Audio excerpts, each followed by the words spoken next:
La gamme Seminis Oignon, c'est une gamme essentiellement basée sur une génétique Reisberger. Dans la gamme Seminis, le premier oignon que nous avions en génétique Reisberger, c'était Barito. Pour être plus précoce que Barito, on est obligé de travailler avec des variétés de type américaine. Donc la gamme aujourd'hui s'enrichit avec Pocono. On est sur une variété de type P0+, qui permet d'arriver plus tôt en saison. L'avantage pour le producteur, c'est d'arriver tôt en campagne pour la commercialisation de son produit. C'est un produit qui est récolté, séché, commercialisé. C'est pas un produit qui est destiné au stockage. Barito chez nous, c'est la première variété Reisberger en précocité. On est sur un P1.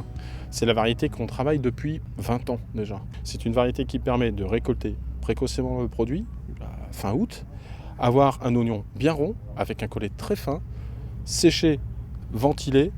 On peut le stocker jusque février. Certains conditionneurs et certains metteurs en marché le mettent en frigo pour le conserver jusque avril-mai. C'est un produit qui, de par sa typologie, plaît beaucoup parce qu'on a un oignon très homogène.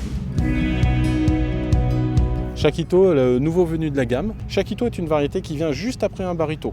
C'est un P1+.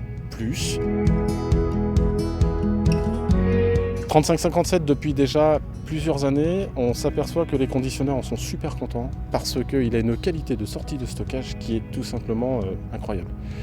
Ils arrivent à sortir 95% voire à 97% de matière top qualité. C'est-à-dire même certains conditionneurs l'utilisent pour faire du manuel, de la grappe manuelle, de la chaussette, parce qu'on a un oignon très homogène, bien rond, avec une très bonne tenue de peau et visuellement parlant attractif. Après, on a aussi la deuxième variété nouvelle, qui est le Paquito, qui est un peu plus tardif. C'est la variété pour également aller très loin en conservation, tout en restant dans une génétique Reisberger, un oignon bien rond, ferme et en sortie de stockage qui garde ses qualités. C'est important pour un conditionneur parce que le conditionneur il doit pouvoir distribuer son produit toute l'année. Et donc effectivement on a des oignons de jour court qui arrivent sur le début juin en production, mais avant d'avoir ces oignons de jour court, il faut quand même distribuer de l'oignon de stockage.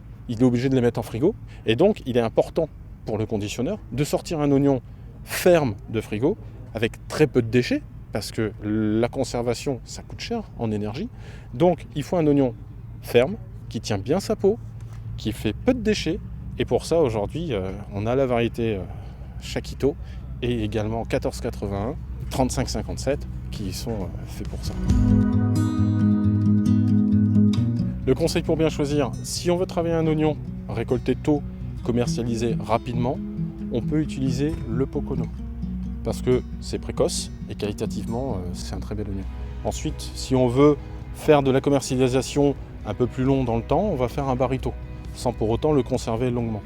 Derrière ça, si on veut conserver un oignon en conservation longue, allant jusque mai, juin, on va utiliser 35-57, Chakito, qui sont deux produits qui se récoltent de façon précoce et qui vont aller en très très loin en conservation derrière.